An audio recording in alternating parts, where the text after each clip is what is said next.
So let's start with the quarterbacks, and you start with your guy, Clayton Tune out of Houston. Yeah, no, I was interested. I liked him on tape. He was not as athletic as some of these other quarterbacks coming out, but he could move well enough. I thought he had a big arm. I thought he made some incredible throws. He struggled in the Texas Tech game, but other games he really lit it up. You know, he had the little receiver, and Ryan, I apologize for not remembering the little receiver down there. Nathaniel Dell, I think. Yeah, that will be down at the Senior Bowl as well. Yep, Nathaniel Dell. But I thought this kid threw the ball naturally. You know, and at the time I did him back in maybe October, that I thought he was ahead of your guy O'Connell from Purdue when I try to start putting these guys in clusters. And I thought he had a bigger arm and was a better thrower than the Purdue kid was. Yeah, and O'Connell is limited physically for sure. And, you know, that's the whole thing about these day 3 guys. In fact, almost all the quarterbacks, you're just trying to figure out and sift through what should be noise and what should be something you should pay attention to. I went with Jake Haener out of Fresno State. He's listed at 6 feet, so he could be shorter than that. We'll find out next week. He doesn't have the best arm. Sometimes he throws without setting his feet.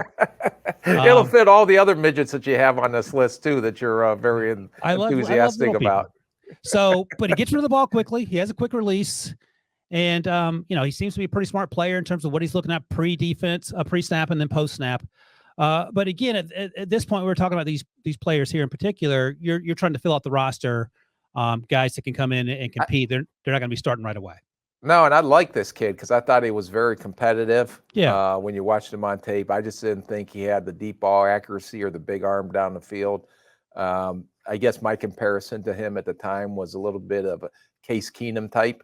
I guess if I had to put a comparison on him, I don't know if you've seen anything different from a comparable, but he reminded me a little bit of Case.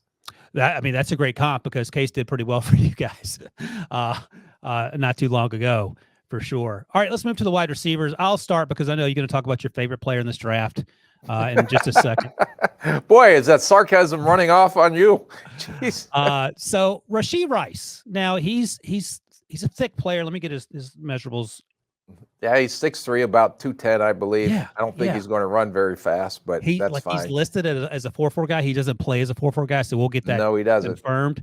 And he seemed to have struggles with separating. But the more I watched him, the more I came around on him. And look, he's probably a N'Keal Harry type, if we're being honest. Maybe a little more athletic, which necessarily. Why would you put the death wish on him? Well, the fact to that. Because as soon as a scout said something like that in the draft room, it was like, oh my God, you just killed the kid. But that means he should be a 3rd-round pick and not a 1st-round pick. Like that's like maybe late day 2, early day 3. Is that what that means? N'Keal Harry probably shouldn't have gone top 25, I don't think. In retrospect, but he's a big body receiver. He can make some contested catches. Yeah. He showed glimpses of separation in some games on vertical routes, but it didn't show up consistently. And I think he's a number 4 guy coming in. Probably he has to do something on special teams. I don't think he returns kicks, so he'll have to be coverage. But I want to see him in the Senior Bowl because at times I was frustrated watching him, and other times like, okay, I see the possibilities there. So I don't know if you want to comment on Rashee, if you want to go straight to your favorite player in the last 10 years of drafting. Yeah, between him and Justin Jefferson coming up. Yeah, Justin Jefferson 2.0, as I call him. No, Xavier Hutchinson is my guy. I'm very anxious to see down there. I think he had better separation speed than Rice does. I thought he made more acrobatic type catches. I thought he was faster and had a little more juice or magic with the ball in his hand after the catch. I know you're going to point out, well, I watched him and he had the big drop in the Texas game. I seen that too. But some of the catches that he makes are going to be highlight reels here on CBS HQ when you tune in when he's a pro. Yeah. So let me see. What if I take him in the middle of the 3rd round? Would you feel okay with that? Yeah, I'd be high-fiving you. Okay, great. All right. That's where he is for me. It sounds like maybe you're a little higher on him. And we'll see. I mean, things change when you see these guys run in person and you get a number as opposed to seeing them run against, defensive backs that you don't know how fast they are in college. All right, let's go to running backs. You can start, and I'll follow you up. You're going to go with Eric Gray out of Oklahoma, who I watched yesterday. Did you like him? I did like him. 5'9", 209 is what he's listed at. Yeah, no, and what I liked about him, my biggest concern of him is his breakaway speed, but I thought he was one of the more violent runners in this draft. I mean, he lowers his pads. He can make sharp cuts. He is spinning, always fighting for extra yards on contact. I thought he was a very, very competitive runner, even though I don't think he's going to run well. But I think guys like this end up making it because of his style of running and because of how violent of a runner that he is. Yeah, it's funny. My note was, what's that? And he has good hands out of the backfield. Yeah, I actually made a note that he may not have the open field juice to run away from defensive backs, but he can stop on a dime and get yards after contact with this little small area quickness there. So I think that sort of is in line with what you're saying, because he can cut and go when he wants to. I watched him a few times where it looked like he was sort of rounding his cuts, and I didn't know what was going on there. But then he flipped a switch, and he's making guys miss in small areas consistently. My guy, your guy too, Sidney Brown's brother, Chase Brown. You're going to hate the comp because you told me you hated it already. I mentioned Michael Carter. Prisco says he hates it too, just because you said it, I'm sure. But he's similar size, 5'9", 205. Come on. Go ahead. I'm sorry. No, that's fine. I want to respect your opinion. Go ahead and tell me what the hell you see that's so good about this guy. Small, shifty, explosive back who will see a crease and consistently rip off big runs, but not a prototypical between the tackle runner. And he'll struggle to create on his own at times in part because of the size. I thought he took way too many straight up hits. Like sometimes running backs have an ability to take glancing blows, and I felt like he was getting blown up a little too much. But I loved his ability to cut on a dime and get going. I thought he consistently saw the hole and would hit it. Had some fumbling issues between at points in the game, and as I mentioned, didn't create a lot on his own behind the line of scrimmage, because sometimes you see running backs who are able to at least fall forward if there's nothing there, and sometimes it felt like he may have tried to do too much. And I don't think this guy has great speed either, and I'll agree with that assessment, but I thought too many times he got gunned down when he got it to the second level or open in space. Well, let me ask you then. So he's listed at 4.45 coming into the season, and we'll see where that comes down. But typically running backs, you don't need to be a 4.45 running back, right? I mean, you could be a 4.6 guy and be like Le'Veon was a 4.6 coming out of Michigan State. So how big was he? He was big coming out of Michigan State, though. The bigger backs, yeah, you may get away with that. Gotcha. But these smaller, shifty backs, you know, and I understand they all have some holes in them, but a lot of these guys that, to me, like Gray, I would take Gray over Brown right now. Now, we've got a long way to go through this process because I think he is quicker twitched and a more violent runner than Chase Brown is. And I've talked to you about this before. I have a hard time sort of figuring out where to place these running backs. These guys, to me, and please tell me where you come down on them, 4th, 5th round guys, or is that too high? I would agree. I would agree they're Saturday players. Okay. And Debo just told me Le'Veon was 230 at the combine. He played a little lighter than that. I think once he got to Pittsburgh, he slimmed right up, but he was a bigger, sort of more bruising back coming out of Michigan State. All right, let's go tight ends. I like your guy. So you start with your guy, Braden Willis out of Oklahoma. You're going to love my comp for him. It's going to make you're going to pull your hair out. No, I already made a comp for him. I hope you didn't take my comp when we talked about him. I have a different one. What's your comp? Oh, okay. Who did I say this comp was to me? Isaiah Likely. Isaiah Likely, yep. Because I think this guy is a tremendous football player. They actually direct snap and a wildcat to him and let him run. The biggest knock on him is going to be his size, and he's not a traditional Y at the line of scrimmage. Right. But this guy is a very good receiver. I think he's a very good athlete for the position. I think you can use him multiple ways, whether you put him outside, you put him in a slot, you put him out of the backfield. He's just a very good football player that's not going to be a traditional on the line Y type tight end.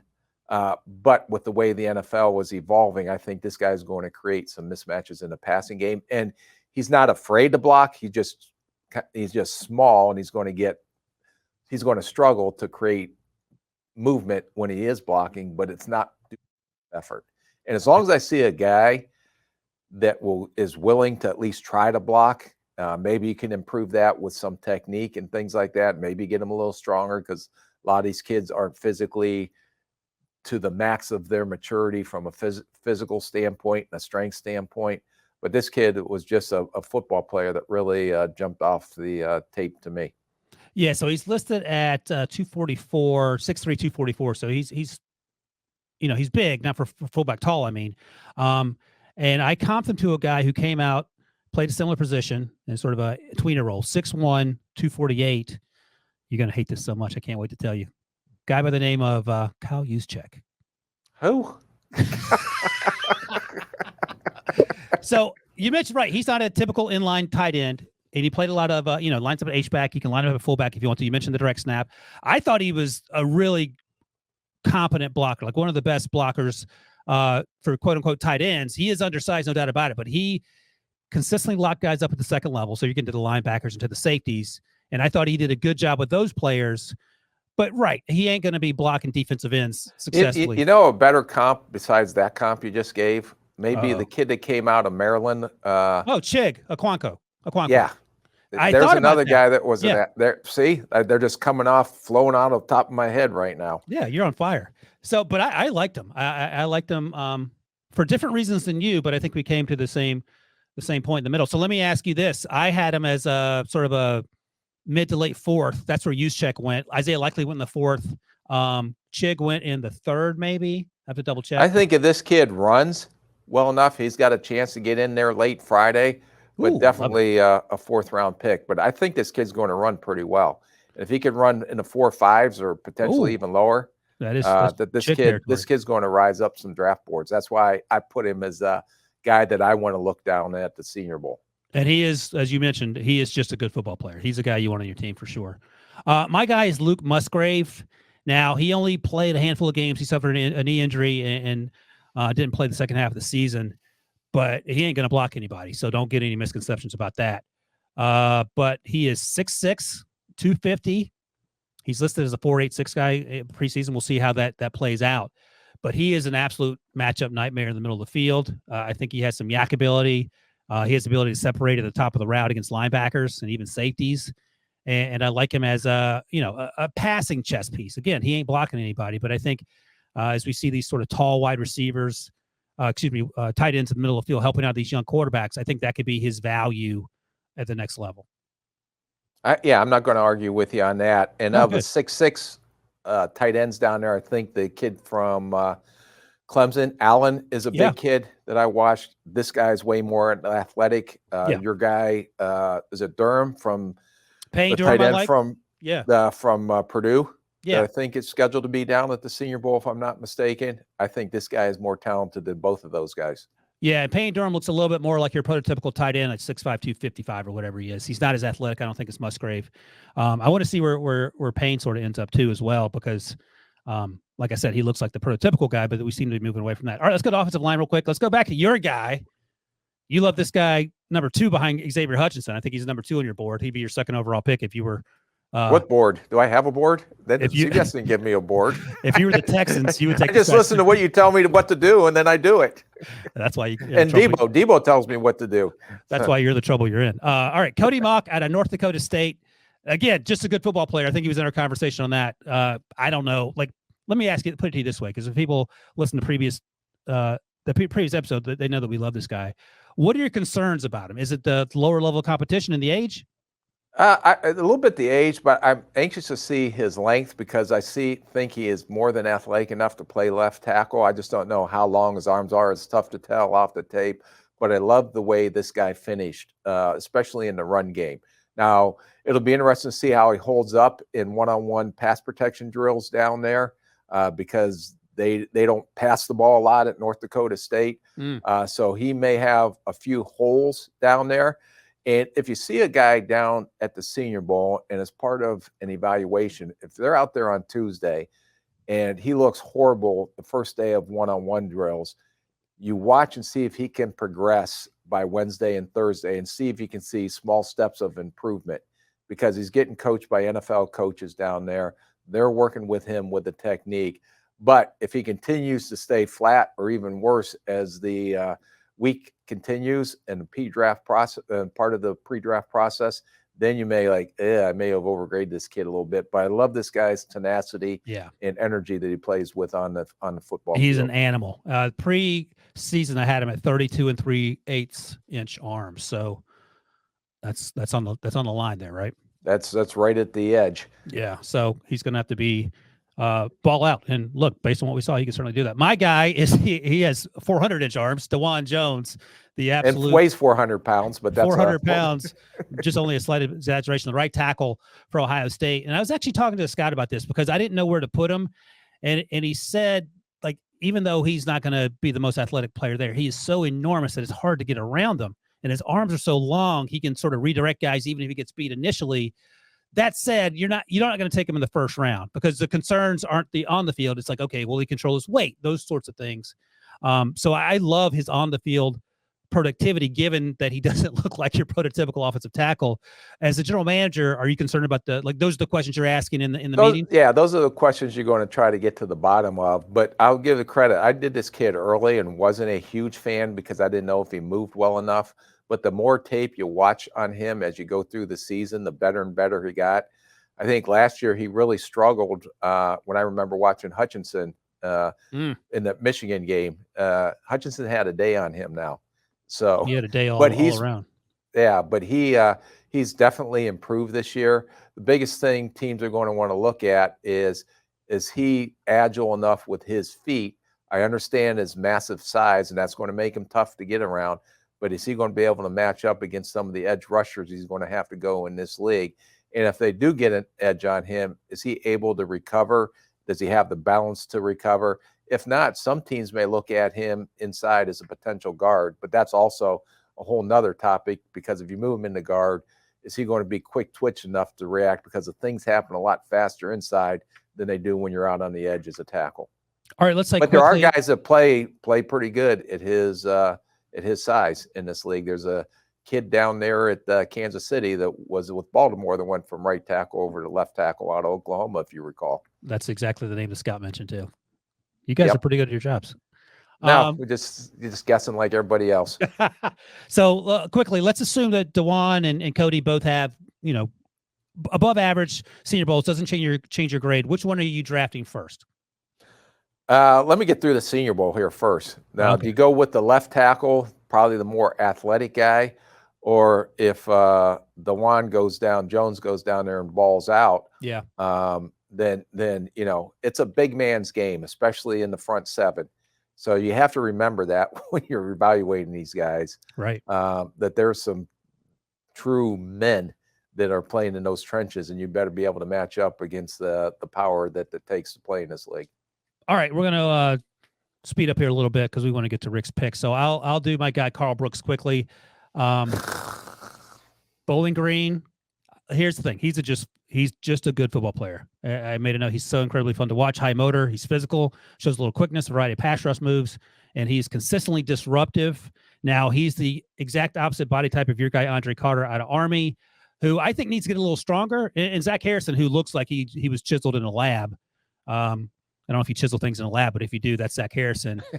So tell me about Andre Carter and Zach Harrison. That's an art studio, but you can chisel in a lab if you want. Because those guys, they look like football players, but they're not quite finished products, it feels like. Yeah, with your guy Brooks, I'm just kind of curious to see where is his actual position, because really, and I believe, is he almost 300 pounds or 300 pounds? He's listed at 6'3", 305, but he played a ton of like 5 and 7 technique. Yeah, and they stood him up from a 2-point.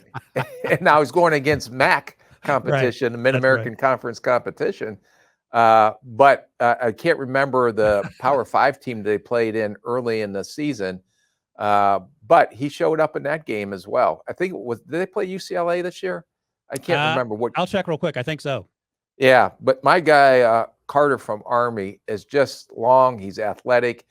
I'm kind of curious to see if they're going to try to use him some and drop him in coverage, because I don't know if he's a 2-point or can he put his hand in the dirt. I'm anxious to see. He looks thin on the tape, but what he does come in at. But this guy is explosive. He's got first step quickness, and he has all the tools that you want to work with, especially to be an edge pass rusher in this league.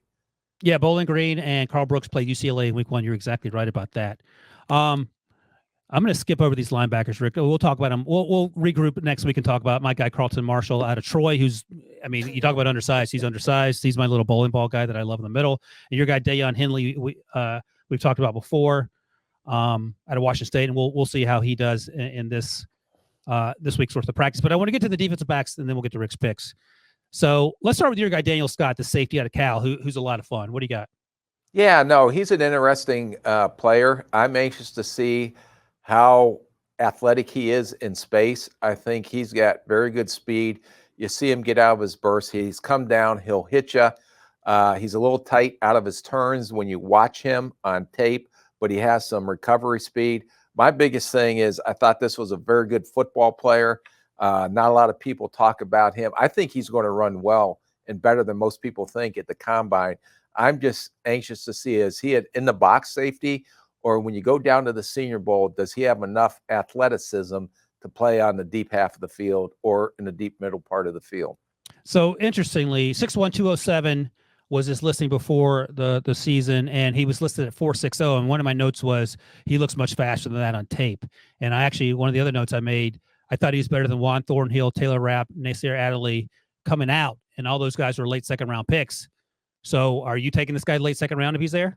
Let me get through the pre-draft process first, but I do like this guy as a football player. That's your version of pleading the fifth. You got to get all the information before, okay?